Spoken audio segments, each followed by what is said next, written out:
Good morning, dear learners. Welcome to teaching learning session of sociology. Today we will discuss a case of ethnography,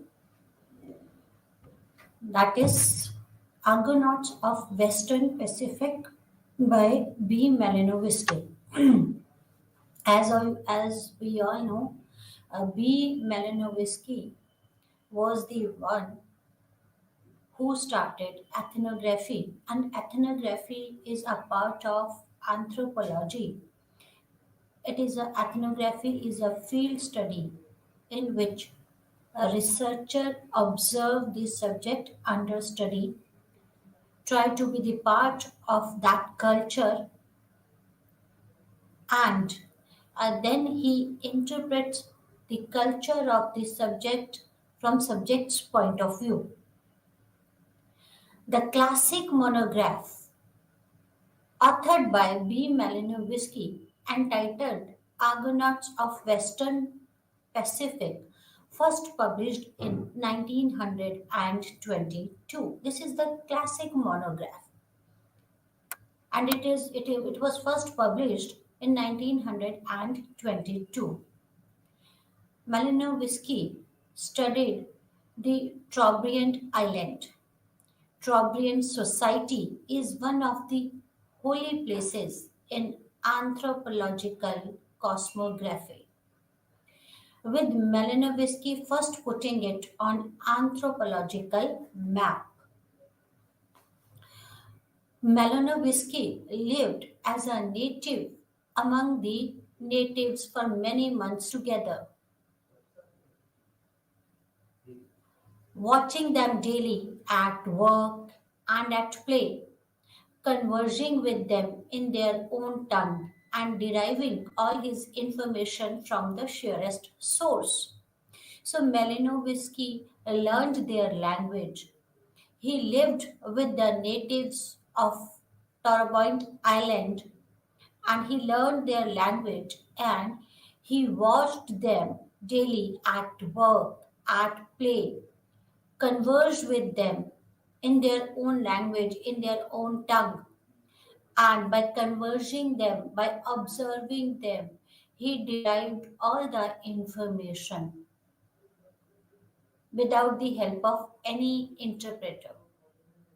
Personal observation and statements made to him directly by the natives in their own language without the intervention of any interpreter, because he learned the subject's language, so he can converse with the subjects under study confidently and comfortably, and the personal observations and statements were made to him directly by the natives, and there was no role of interpreter. And by doing this, this was the surest form of information. Malinovisky's work established the participants' observation as the most important method for anthropological field work. So, according to Malinovisky, the participants' observation is one of the most important and good method for anthropological field work, because through observation, the researcher can observe many things without biasedness. Hence, for data collection, researchers' observation and long term involvement with the community life and participations in the cultural events become important. So, he established a new method, that is the observation, participants' observation in anthropological study or in the field study. And according to Malinovisky, this researchers' observation or participants' observation and the long-term involvement with the community life helps the researcher to understand the culture and the life of the subject under study, and this becomes very important. He can analyze, he can enter that the researcher can analyze or interpret the culture or their daily tasks or the work from the point of view of subject.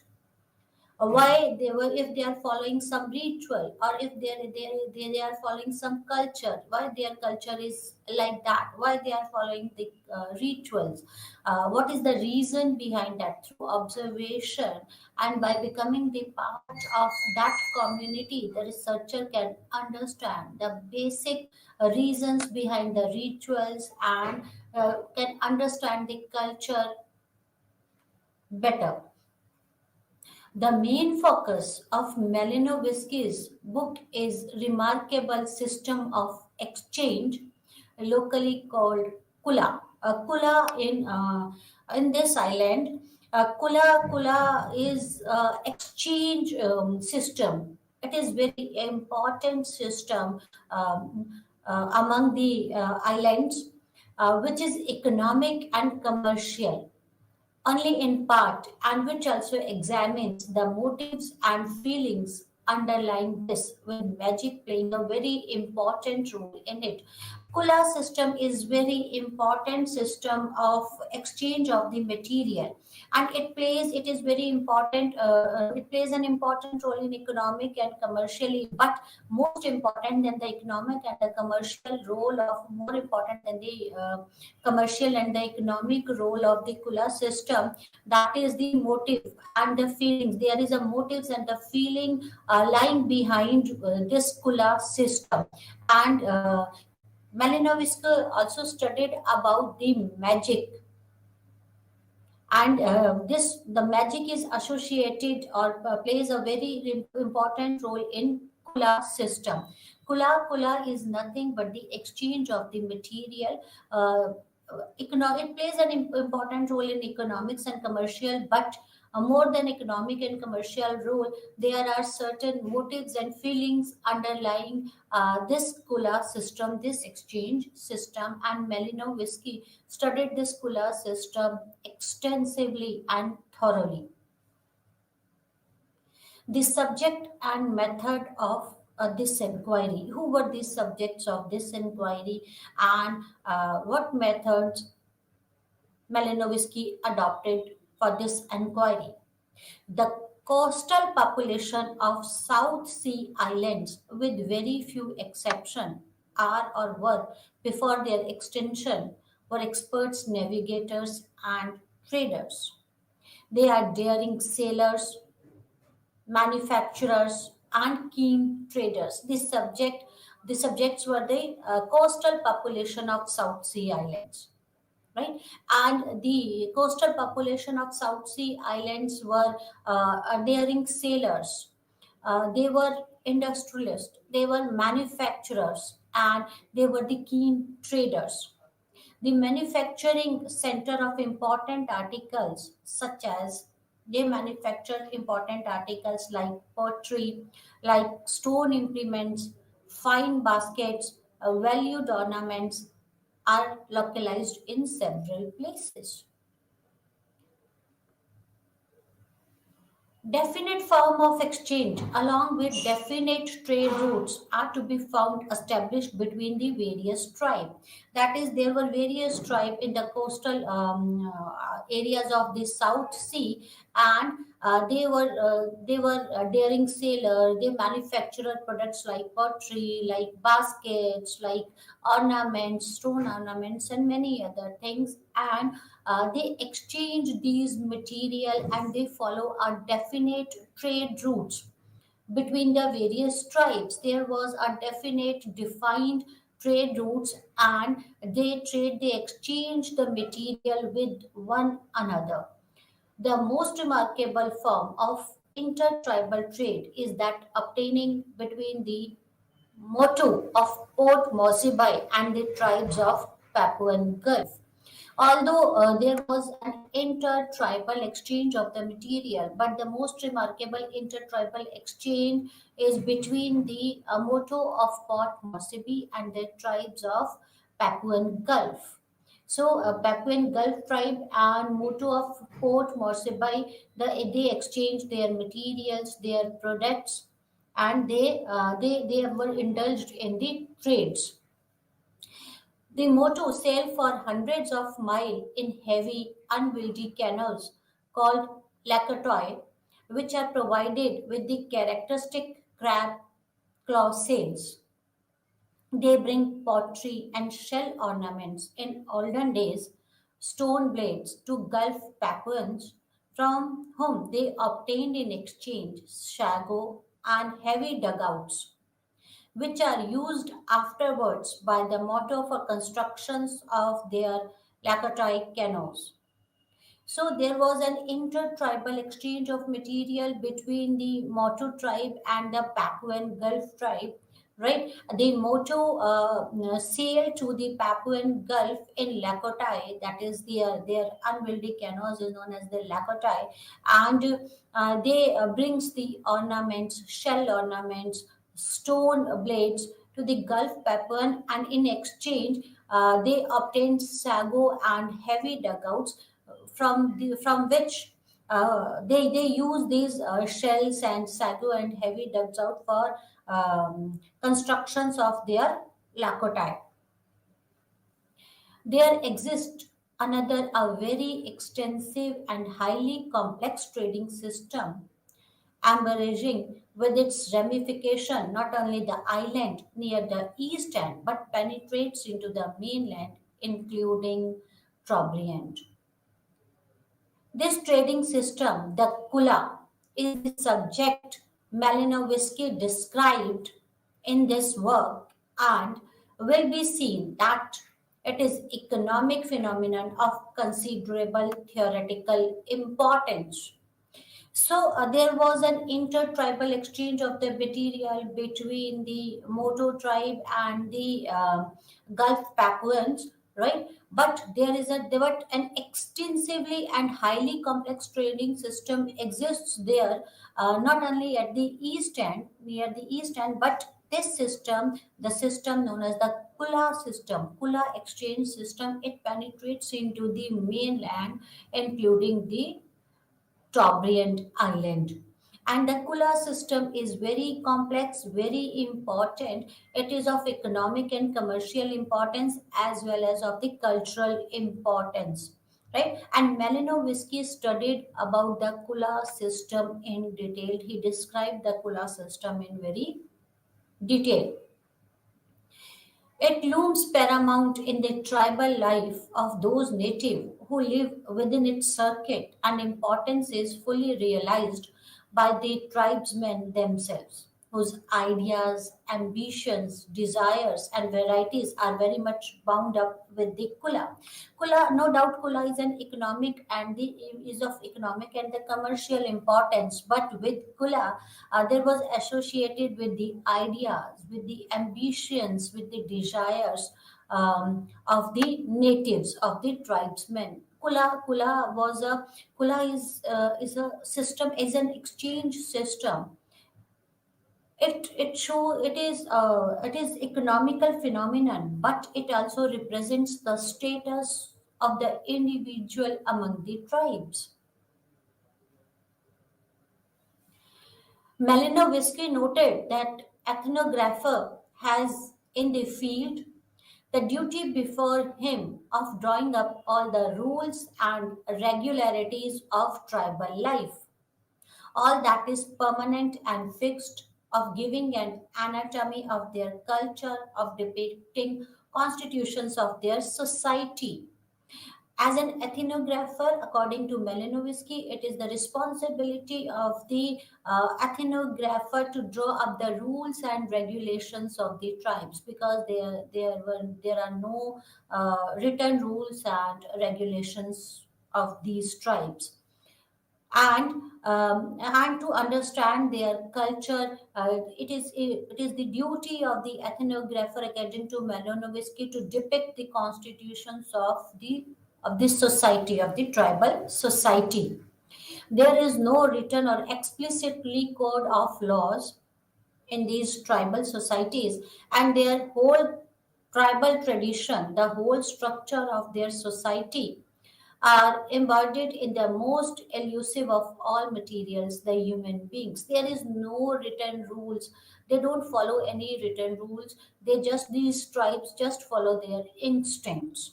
So it is the responsibility of the ethnographer to understand those instincts and to note it down.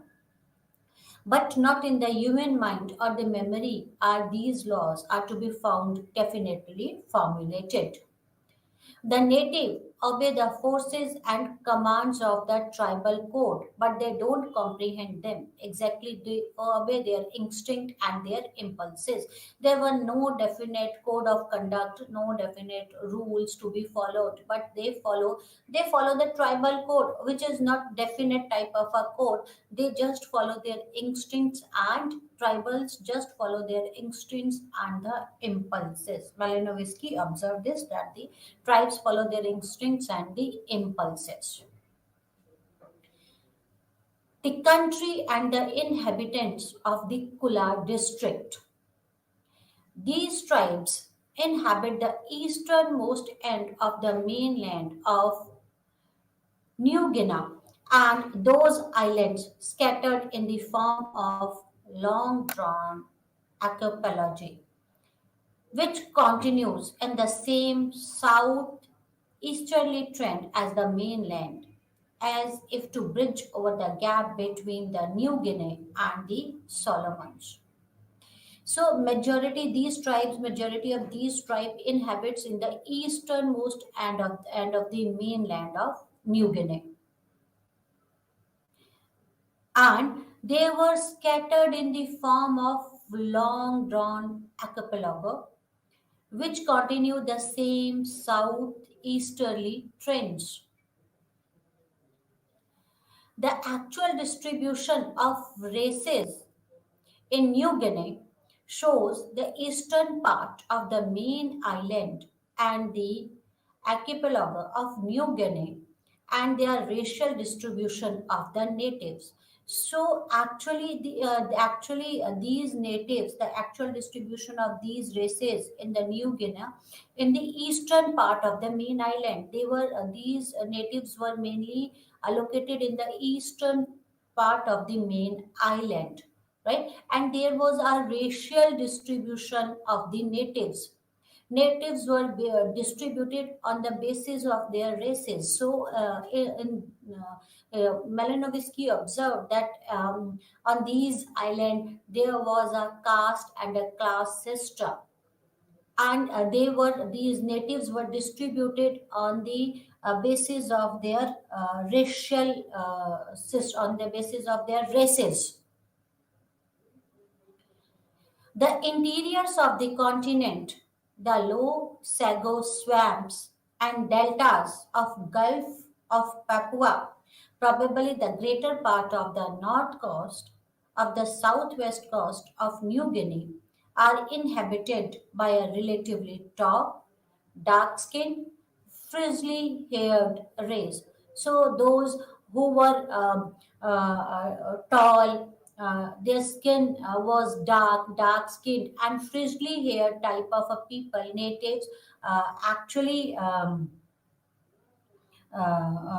inhabited in the greater part of the north coast of the southwest coast of New Guinea. So they were located at the north coast of and of the southwest coast of New Guinea, north and the southwest coast of New Guinea, and the inhabitant of these parts were tall, dark-skinned, frizzly haired type of a race, and the eastern Papuchians, that is generally smaller, lighter, lighter in color, frizzly-haired races of eastern peninsula of New Guinea and archipelago now require a name, and since the true Melanesian element is dominant in them, they may be called Papua Melanesians.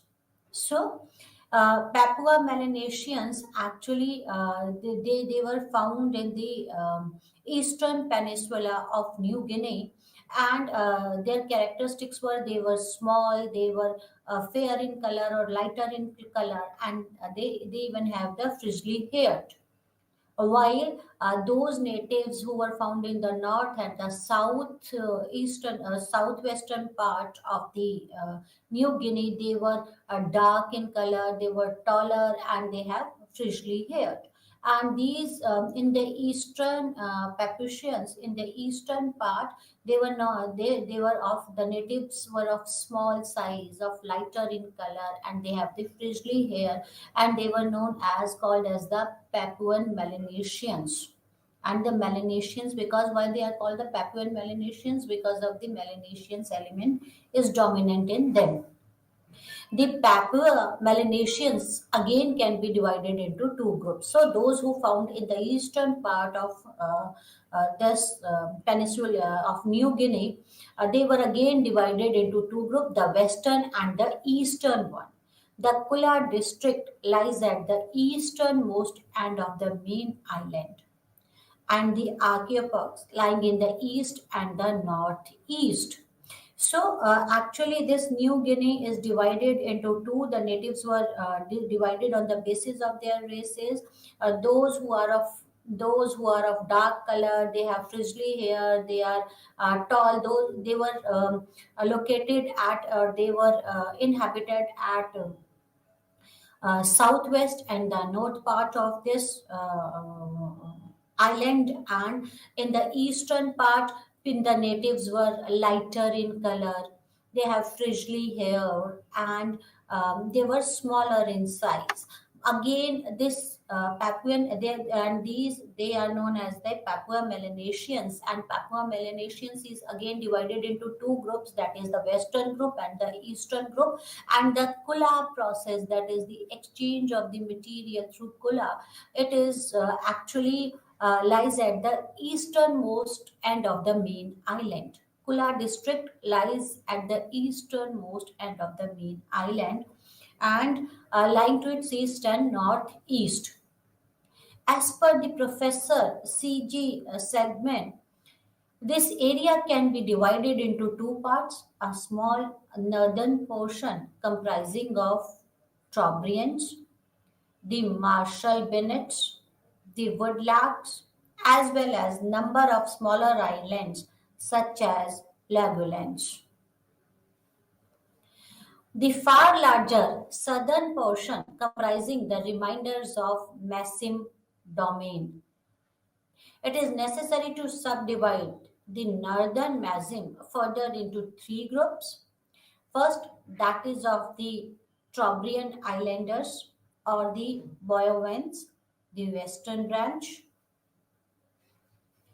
Secondly, that of the natives of the Woodlark Islands and the Marshall Bennets, that is the eastern branch. And thirdly, a small group of Amphilet natives. So it has been divided into three groups, the western branch, the eastern branch, and the Amphilet natives. The natives of the Trobriand Islands, right? The natives of the Trobriand Islands, there are the men and women of tall stature, fine bearings, and delicate feature with clear cut aquiline profile and a high forehead, a well formed nose and chin, and an open, intelligent expression.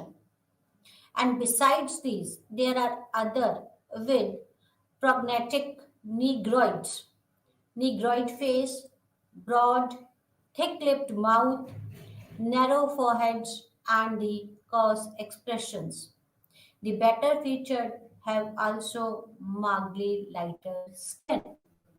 So these are the physical structure or the physical appearance of the natives of the Trobriand Island, which was described by Malinowski in Argonauts of Western Pacific.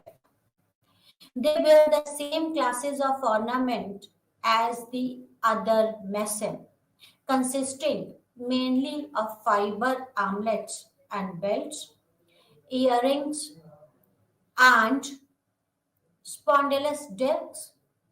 They are very fond of using for personal decoration flowers and aromatic herbs. The natives of Trobriand Islands, they wear ornaments, and basically these ornaments consist of the fiber armlets, belts, and then the discs, and they use the flowers and the herbs for aroma. As soon as an interesting stranger arrives, half of the village assembles around him, talking loudly and making remarks about him, frequently uncomplimentary and altogether assuming the tone of humorous familiarity. So this was their culture. As soon as any of the stranger arrives, the half of the villagers or the half of the village assembles around him. They talk with him. They talk in a loud tone of the voice. They make the remarks about him, and they assumes a humorous familiarity. So it was a culture of these tribes. One of the main sociological feature at once strikes an observant newcomers the existence of the rank and the social differentiation. Although here there was a as we earlier discussed that there was a system of caste and a class, so there was a system of, and there was an existence of the rank and social differentiation was there among these tribes. It could be on the basis of their class, it could be on the basis of their race, caste, or anything, but there was a social differentiation was there in among the tribes, and there exists the rank system hierarchy was there. They follow the rank system, and there was a sociological distinction. Some of the natives, very frequently those of the finer looking type, are treated with most marked deferences by others, and in return these chiefs and the persons of rank behave in a quite different way towards the stranger. As we discussed, as soon as a stranger arrives to the village, all the villagers collect around the stranger, and they talk in the they talk in the loud tone of a voice. And we discussed that there was a hierarchy, or there was a rank system among these tribes, and there was a social differentiation. And in this rank system, there was a chief, and chiefs behave differently from other villagers, and actually these chiefs are frequently those of fine looking types, and these chiefs and the persons of the rank behave in a quite different way towards the stranger. When the chief is present, no commoner dares to remain in a physical higher position. So, according to the rank, when the chief is at the highest rank, no commoner can be at the physical higher position than the chief. Everyone has to bend his body or squat in front of chief. And similarly, when the chief sits down, no one would dare to stand. Everyone was supposed to sit down. So there was a rank system, and chief was at the higher position, and everyone has to follow the chief, and no one can be physically at the higher position than the chief, and no one can dare to sit down, dare to stand while when the chief sit down. The chieftainship in the Taurians is the combination of two institutions. First, that is of the headmanship or the village authority, and secondly, that of the totemic clanship. So there was the two type of the chieftainship. One is of that of the headmanship of the village, and second of the totemic clanship. That is the division of the community into classes or castes, each of with a certain or more or less definite rank. So there was a class system and a caste system, as there was a social structure, and and this structure was divided into the classes and castes, and each with a certain or less definite rank. There was a ranking between the classes and the castes. In every community in the Trobriand, there is one man who wields the greatest authority, though often this does not amount to very much. This village headman is, as a rule, therefore not much more than the master of the tribal ceremonies and the main speaker within or without the tribe whenever one is needed. So there was a rank system, there was a classes and caste system among the tribes, and in every community there was a chief, and that one man yields greatest authority. Although that doesn't amount much, but again, that person, that chief has the authority, and the village headman or the chief uh, uh, is not much more than the master of the tribal ceremonies, right? The chief is the master of the tribal ceremonies and the main speaker within or without the tribes whenever it is needed.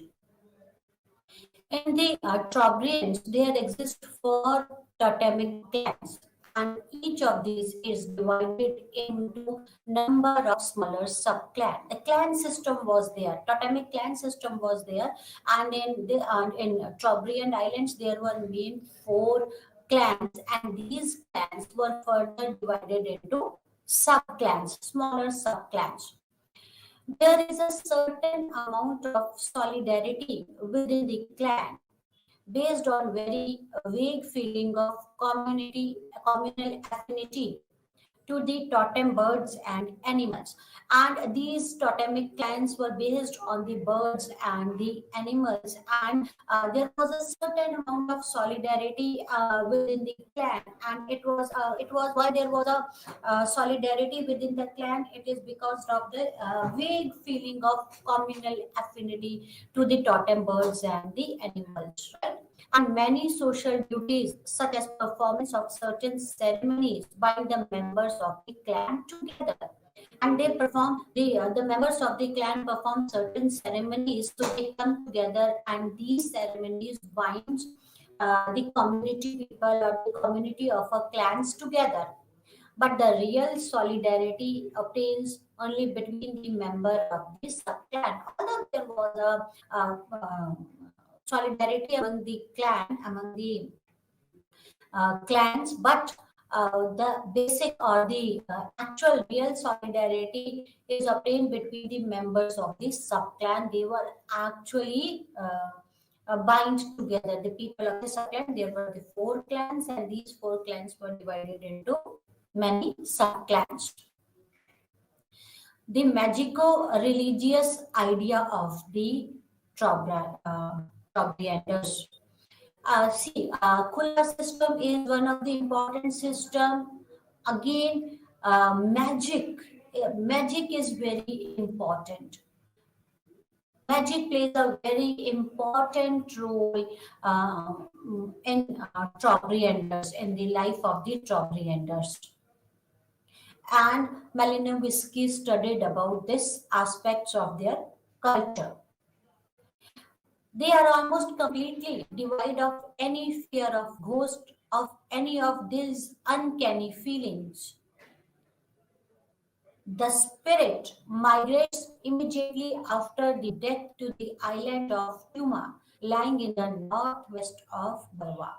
So they were not feared about the ghost or any uncanny feeling. They were completely devoid of the feeling of the ghost or uncanny feeling. According to them, the spirits after the death immediately migrates to the another island, that is the island of Tuma, which lies in the northwest of Boyova.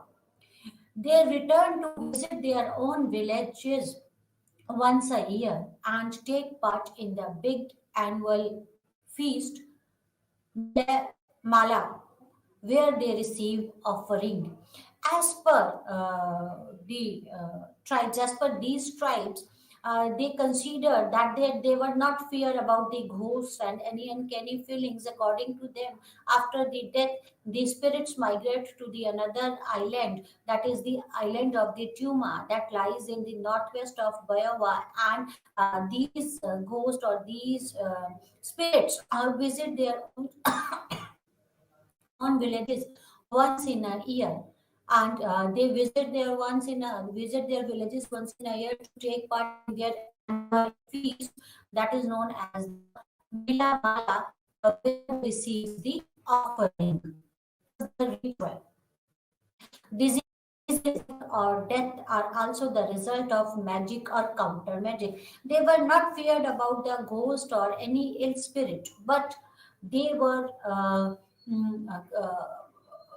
they were they have a ill feeling about the diseases, health, and death. And this, according to the tribes, these are the results of the magic or the counter magic.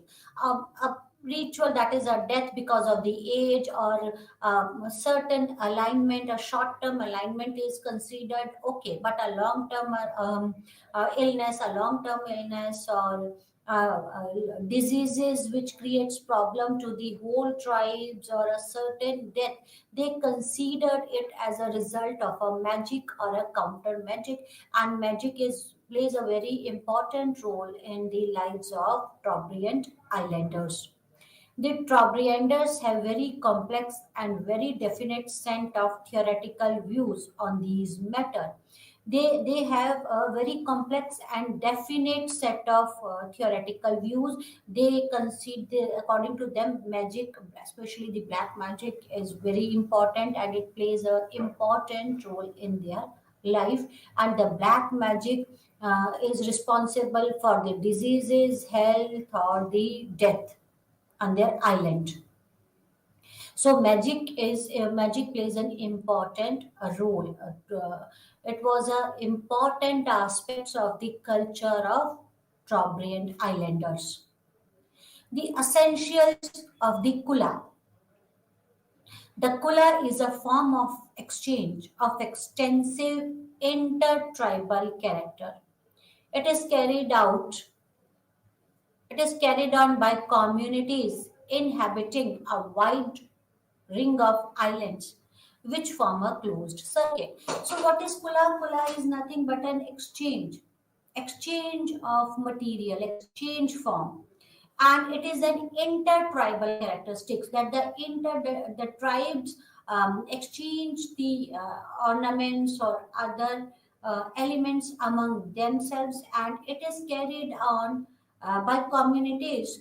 And this kula system was carried on by the communities inhabiting in the wide ring of island, and which formed a closed loop. There was a definite circuit, a closed circuit, and the kula system was carried out by the communities which comes in this closed circuit. And kula is the exchange of the material.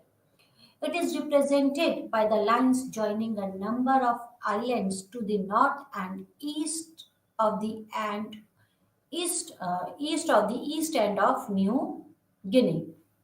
So this closed circuit includes the islands to the north and east of the east end of the New Guinea. So this was a closed circuit, and this exchange of material among the tribes of this closed circuit is known as Kula. And this closed circuit is the number of the islands from the north and the east of the east end of the New Guinea. Along this route, articles of the two kinds, and these two kinds only, are constantly traveling in opposite direction. So, in this route, the two types of articles were exchanged, and these two kinds of articles were travel in the opposite direction. There was a specific rule for exchange of the articles. There were the certain rules which has to be followed by the traders for exchange of the material, and they basically exchange the two articles among themselves It was an intertribal exchange, and they exchanged these two articles, and there were these certain rules which the traders have to follow, and these two articles constantly travel in the opposite direction. In the direction of hands of the clocks move constantly. One of these kind, the long necklace of red shell called solava. So there were the two articles for the exchange. The one was a necklace of red shell, and this necklace was called the solava. And this solava moves constantly in one of the those direction, that is the hands of the clocks. That it moves in the clockwise direction. When someone is trading in the clockwise direction, then there is an exchange of the material. This solava, that is a necklace of the red shells, moves in a clockwise direction, right? And in the opposite direction, that is anti-clockwise direction, moves the another kind, bracelets of white shell called mawali. So sulava is a red necklace.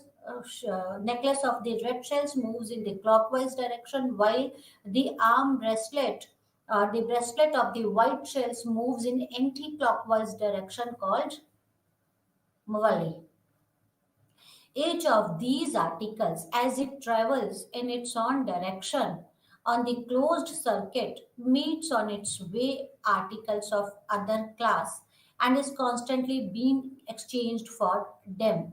And so, as they move in their own direction, that is either clockwise or anti-clockwise in a closed circuit, that is the closed circuit of north and the east end of the New Guinea, they meet on its way the article of the other class and is constantly being exchanged for them. They exchange their articles, right? Every movement of Kula articles, every detail of the transaction is fixed and regulated by the set of the traditional rules and conversation. So there were the set rules for the transactions for this Kula system, and these rules were set by the traditional rules and the convention. And some act of the Kula accompanied by elaborated magical rituals and public ceremonies.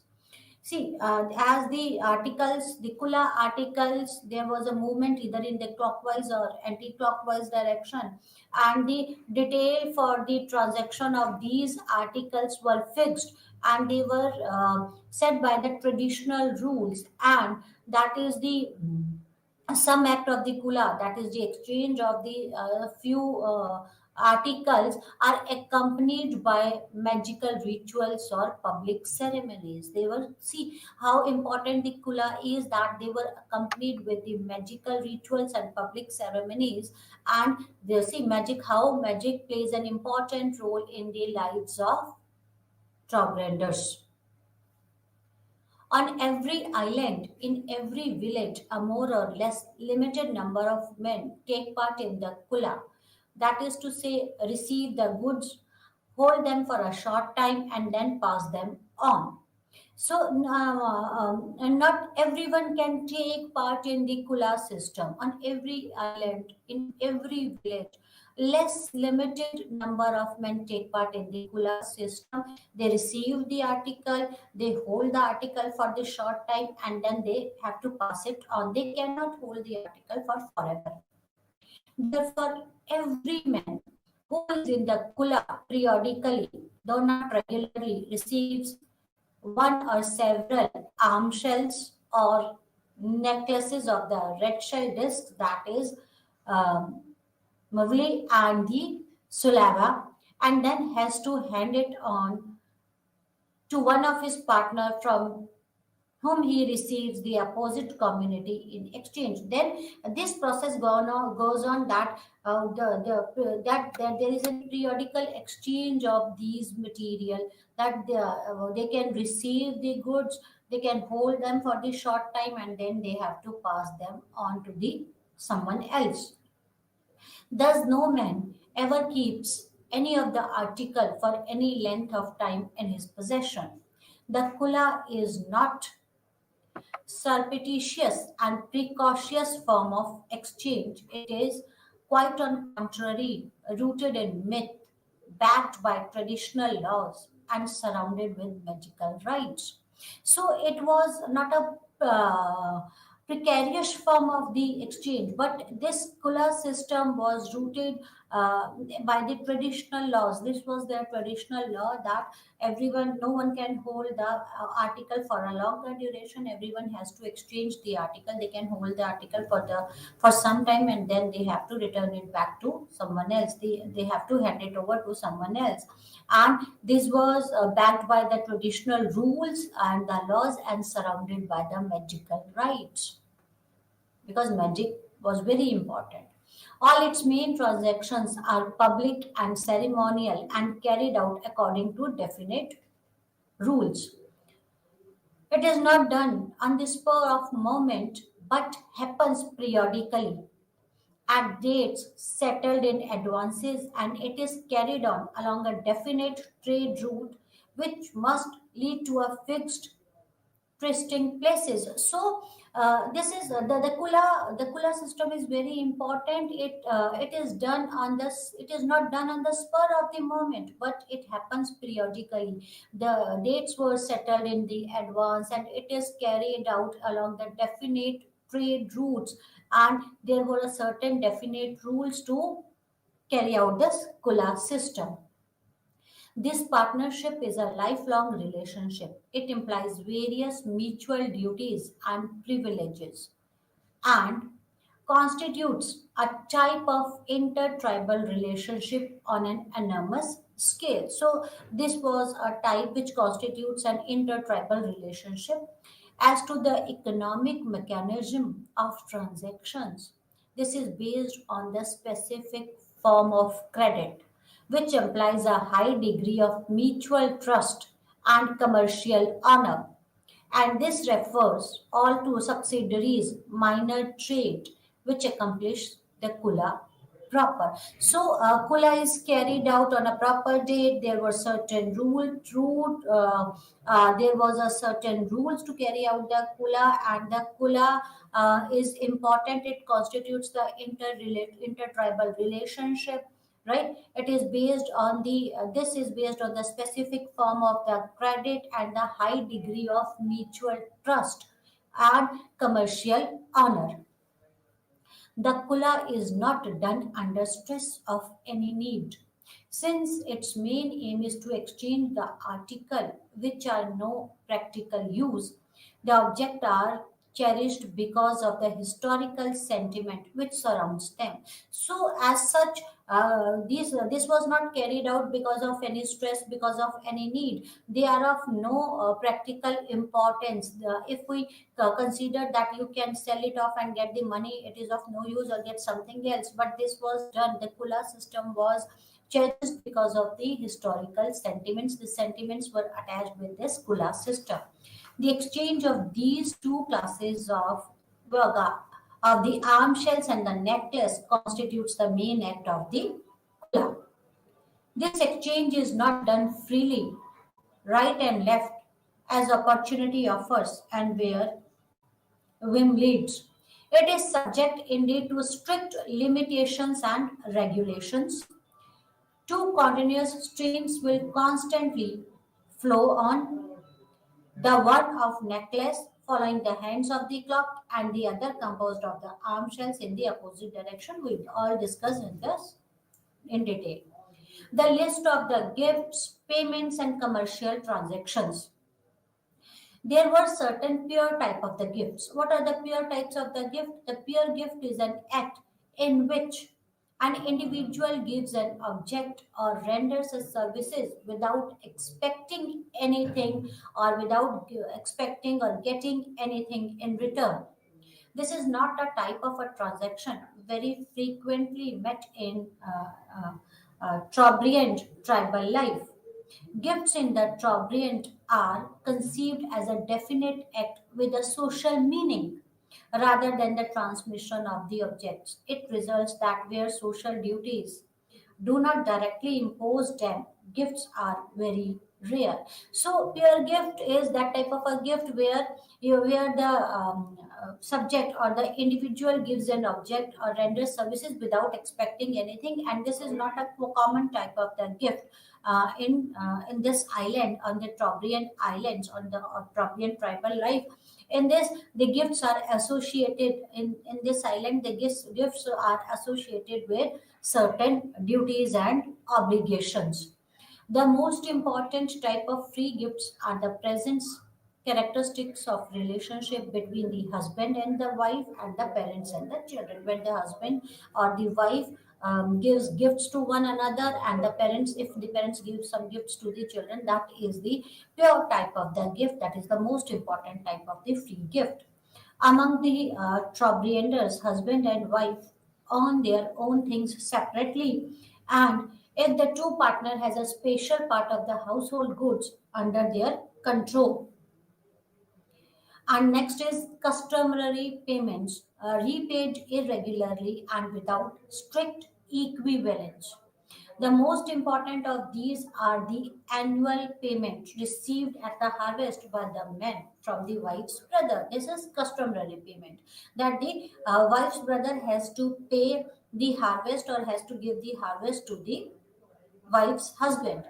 And these regular and unfailing gifts are so substantial that they form a bulk of men's income in food. And sociologically, they are perhaps the strongest strand in the fabric of Trobriand tribal constitutions. And this is very important. They entails a lifelong obligation of every man to work for his kinswomen and their families. When a boy begins to garden, he does it for his mother. When his sister grow up and marry, he works for them. And if he has neither mother nor sister, his nearest female blood relationship will claim the proceed of his labor. So this was a customary payment that the brother of the wife will give the harvest to the husband, husband of his sister, and this is a customary payment, and this shows that this was a matrilineal type of a society. The reciprocity in these gifts never amounts to their full value, but the recipient is supposed to give a valuable or a pig to his wife's brother from time to time. Although he gets the harvest from the sister, or the sister's family get the harvest from the brother, they have to give them a valuable, although not of the same amount, but they give the pig to his wife's brother from time to time. And then the payment for the services rendered, then one has to pay for the services which they avail. It has to be given each time the services is performed, but no direct economic equivalence, since one of the term of the equation consists of the services, the value of which cannot be assessed except by the conventional estimate. So, how much you have to give to the service provider? There was a no definite rule. There was no definite economic equivalence, but it depends on the terms of the equation, consists of the services, and which cannot be assessed except the conventional estimate. How important that service was for the customer. It the payments depends on the importance of the services, and for the services which one avail, one has to pay for the services. All services done by the specialist for individual or for the community belong here. These types of services are the paid services. If some services has been rendered to an individual or has been done for a specific community, then that individual or community is supposed to pay back to that service provider. And the most important of these are undoubtedly the services of magician. because the magic was very important. According to these tribes, the tribes of Trabant Island, the magic plays an important role. Magic was responsible for their every day-to-day life, for their diseases, for their death, for their life. So these types of services which was taken by the magicians, they were the paid type of the services. So there were three types of the gifts: pure gifts, which one gives without any expectation, that is between husband and wife or from parents to the children. Then the customary gift, which actually the a lady get, or the girl get from her brother, or from her but from her brother, actually, that is the customary gift. And the third type of the gift is and the third type is the paid services, right? Payment for the services actually given to the some specialist. When you avail the services of the specialist, then one has to pay back to them. That type of the services are known as the paid services. The garden magician, for instance, receives a definite gift from the community and from a certain individuals. They are paid by the men who asks them to kill or who desires to be healed. The present given for magic of rain and fair weather are very considerable. So they feel like that magic will help them to live a good, better, healthy life. Then gifts returned in economically equivalent form. Gifts as must be repaid with almost strict equivalence. But it must be stressed that the strict equivalence of the two gifts does not assimilate them to trade together. There can be more perfect equivalence between the gift and the counter gift, and then you give the gifts of of economically equivalence, right? That is of the same value. The meaning of kula. Kula seems to be a certain extent a novel type of ethnological fact. Its novelty lies partly in size of the sociological and geographical extent. A big intertribal relationship uniting with definite social bonds, a vast area, and a great number of people, binding them with the definite ties of reciprocal obligations, making them follow minute rules and observation in concreted manner. So, Kula is a novel type of ethnological facts. The Kula binds the or unites the people together. They form a definite social bonds among the people, and there was a reciprocal obligations among the people, and they follow the minute rules and observations in kula. The kula is a sociological mechanism of surpassing size and complexity, considering the level of culture. Another unusual feature is character of transaction itself, which is proper substance of the kula. The half commercial, half ceremonial exchange, it is carried out for its own sake in fulfillment of the deep desire to possess.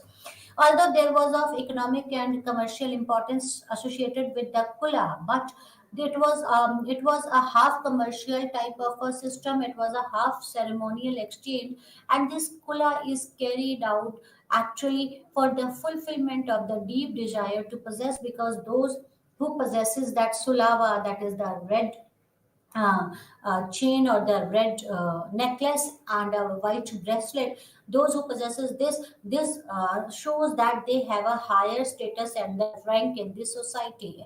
This kula system was also associated with the status of an individual. So it was carried out for the fulfillment of the deep desires to possess. It is not ordinary possession, but a special type in which a man owns for a short time, and in alternating manner, individual specimens to those two classes of object, they exchange the objects with each other. Though the ownership is incomplete in point of permanency, it is in turn enhances the point of number of successively possessed and may be called cumulative possession. So no one can possess that for permanently for a longer duration. They have to exchange the product with another, right? So this enhances the number of successively possessed and called the cumulative possession. This cumulative possession was important. How many times he possesses that thing. The greatest importance and which reveals best the unusual characteristic of Kula is the native's mental attitude towards the token of wealth. This is the Kula is the token of wealth, and it was associated with the status of the individual. These later are neither used nor regarded as money or currency, and they resembles these economic instruments were very little, if indeed there is any resemblance at all, except that of both money and yoga represents a condensed wealth. So if you feel like that it is regarded as a money or a currency, no, it is just a condensed wealth. It represents your status. It represents, it is a token of your wealth. This kula is token of your wealth. Each piece of this material of kula type has one main object throughout its existence: to be possessed and exchanged. It has one function and serves one main purpose: to circulate round the kula ring, to be owned and displayed a certain manner. So there was a definite route, and there was a certain manner in which this kula ring was is circulated and be owned, that is either clockwise or the anti-clockwise in a fixed route. The act of exchange of valuables have to be conformed to a definite code. The main tenets of this declares that the transaction is not a bargain. It's not a bargain. You cannot bargain one thing for the another. The equivalence of the values exchanged is essential, but it must be the result of repayer's own sense of what is due to custom and what is due to his own dignity.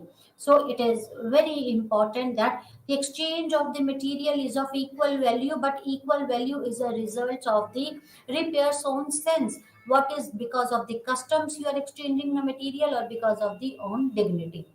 That's all for today. Thank you very much. Namaskar.